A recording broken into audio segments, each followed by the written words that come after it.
The Floating Head of Benerict Inn, near the Perth Road, Dundee, by Elliott O'Donnell.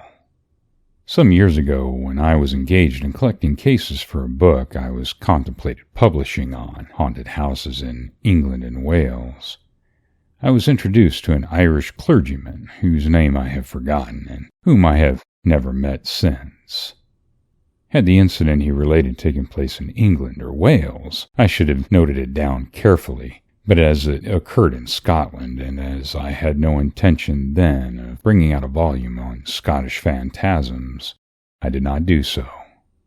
My memory, however, I can assure my readers, in spite of the many ghost tales committed to it, for scarcely a day passes that I do not hear one, seldom fails. And the Irish clergyman's story, which I am about to relate, comes back to me now with a startling vividness. One summer evening, early in the 80s, Mr. Murphy, the name by which I will designate the originator of this story, and his wife arrived in Dundee. The town was utterly unknown to them, and they were touring Scotland for the first time. Not knowing where to put up for the night, and not knowing one to whom they could apply for information, they consulted a local paper, and from the long list of hotels and boarding houses advertised therein selected the Benerict Inn near the Perth Road as being one most likely to meet their modest requirements. They were certainly not disappointed with the exterior of the hotel they had chosen, for as soon as they saw it they exclaimed simultaneously, "What a delightful old place!" And old it certainly was, for the many gabled, oaken structure and projecting windows unquestionably indicated the 16th century, while to enhance the effect and give it a true touch and detail of ye ancient times, a huge antique lantern was hung over the entrance. Nor did the interior impress them less favorably. The rooms were large and low, the ceilings, walls, floors, and staircase all of oak. The diamond lattice windows and narrow, tortuous passages and innumerable nooks and crannies and cupboards created an atmosphere of combined quaintness and comfort that irresistibly appealed to the Murphys. Viewed under the searching rays of the sun and cheered by the voices of the visitors, the interior of the house, for artistic taste and cheerfulness, would indeed be hard to beat. But as Mrs. Murphy's eyes wandered up the stairs and down the corridors, she was filled with misgivings as to how the place would strike her at night. Though not nervous naturally, and by no means superstitious at night, when the house was dark and silent and the moon called forth the shadows, she was not without that feeling of uneasiness which most people, even avowed skeptics, experience when passing the night in strange and novel quarters. The room they engaged, I cannot say selected, as the hotel being full they had Hobson's choice, was at the end of a very long passage at the back of the house and overlooking the yard. It was a large apartment, and in one of its several recesses stood the bed, a gigantic ebony four-poster with spotlessly clean valance and, what was of even greater importance, well-aired sheets. The other furniture in the room being of the same sort as that in the majority of the old-fashioned hostels needs no description, but a fixture in the shape of a cupboard, a deep, dark cupboard let in the wall facing the bed, instantly attracted Mrs. Murphy's attention. There is always something interesting in cupboards, particularly old and roomy cupboards, when it is nighttime and one is about to get into bed. It is then that they suggest all manner of fascinating possibilities. It was to this cupboard, then, that Mrs. Murphy paid the greatest attention, before commencing to undress prior to getting into bed. She poked about in it for some moments, and then, apparently satisfied that no one was hidden there, continued her investigation of the room. Mr. Murphy did not assist. He pleaded fatigue and sat on the corner of the bed, munching a gingerbread and reading the Dundee Advertiser till the operation was over. He then helped Mrs. Murphy unpack her portmanteau, and during the process, while away so much time in conversation, that they were both startled when a clock from some adjacent church solemnly boomed 12. They were then seized with something approaching, a panic, and hastened to disrobe. "I wish we had a nightlight, John," Mrs. Murphy said, as she got up from her prayers. "I suppose it wouldn't do to keep one of the candles burning. I'm not exactly afraid, only I don't fancy being left in the dark. I had a curious sensation when I was in the cupboard just now. I can't exactly explain it, but I feel now that I would like the light left burning." "It certainly is rather a gloomy room," Mr. Murphy remarked, raising his eyes to the black oak ceiling, and then allowing them to dwell in turn on each of the angles and recesses. "And I agree with you. It would be nice if we had a night light, or better still, gas. But as we haven't, my dear, we shall be on our feet a good deal tomorrow. I think we ought to try to get a good night's sleep as soon as possible." He blew out the candle as he spoke and quickly scrambled into bed. A long hush followed, broken only by the sound of breathing and an occasional ticking as of some long-legged creature on the wall and window blind. Mrs. Murphy could never remember if she actually went to sleep, but she is sure her husband did. And as she distinctly heard him snore, and the sound, so detestable to her as a rule, was so welcome to her then, she was lying listening to it and wishing with all her soul she could get to sleep, when she suddenly became aware of a smell, a most offensive, pungent odor that blew across the room and crept up her nostrils. The cold perspiration of fear at once broke out on her forehead. Nasty as the smell was, it suggested something more horrible, something she dared not attempt to analyze.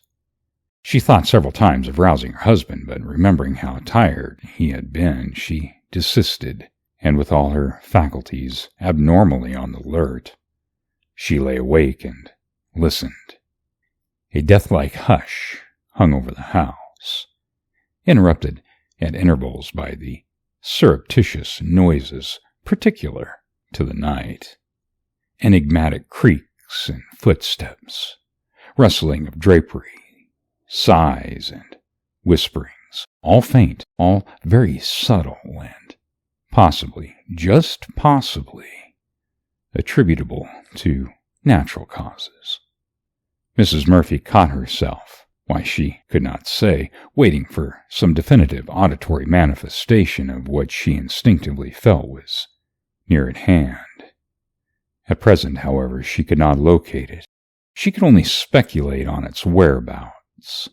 It was somewhere in the direction of the cupboard, and each time the stench came to her, the conviction that its origin was in the cupboard grew.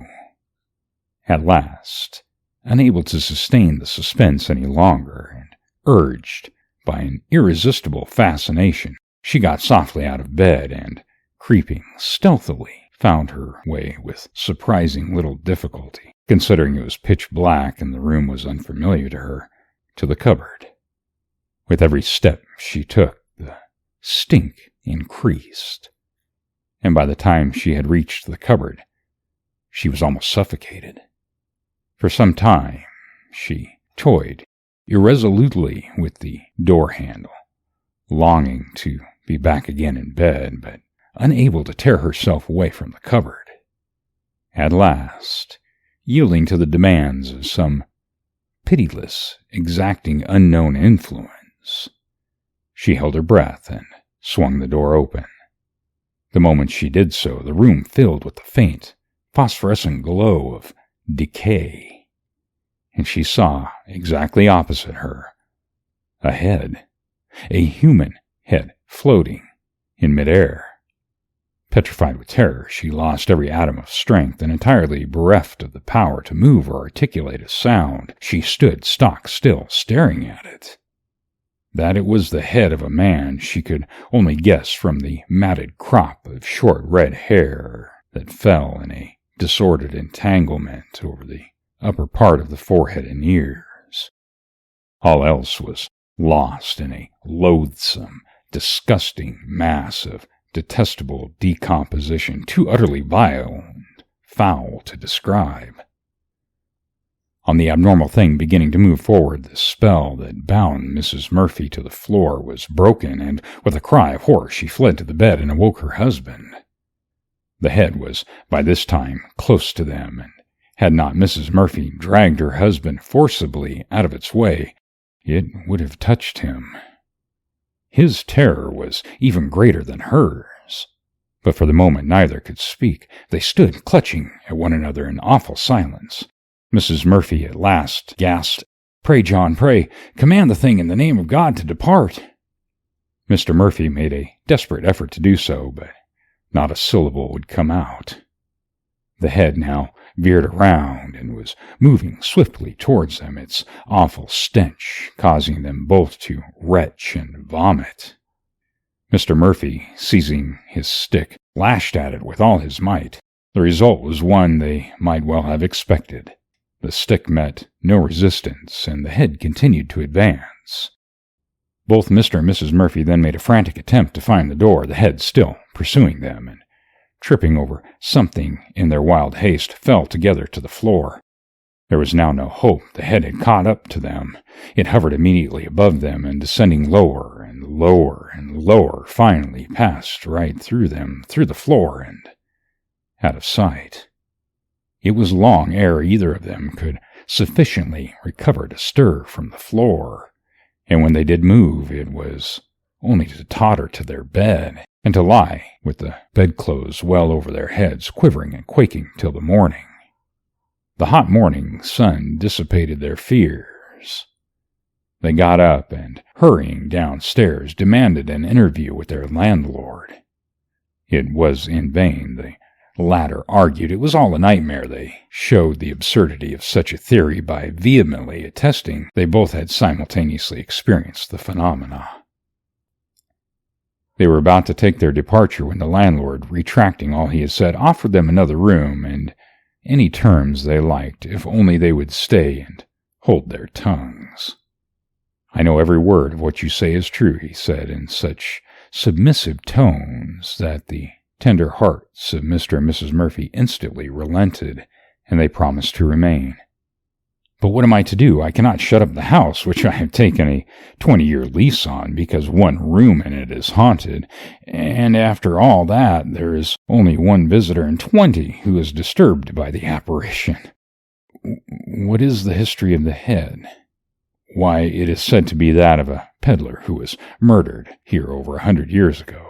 The body was hidden behind the wainscoting, and his head under the cupboard floor. The miscreants were never caught. They are supposed to have gone down in a ship that sailed from this port just about the time, and was never heard of again." This is the gist of the story the clergyman told me, and believing it, as I undoubtedly do, to be true, there is every reason to suppose that the inn, to which I have of course given a fictitious name, if it is still in existence, is still haunted. The end.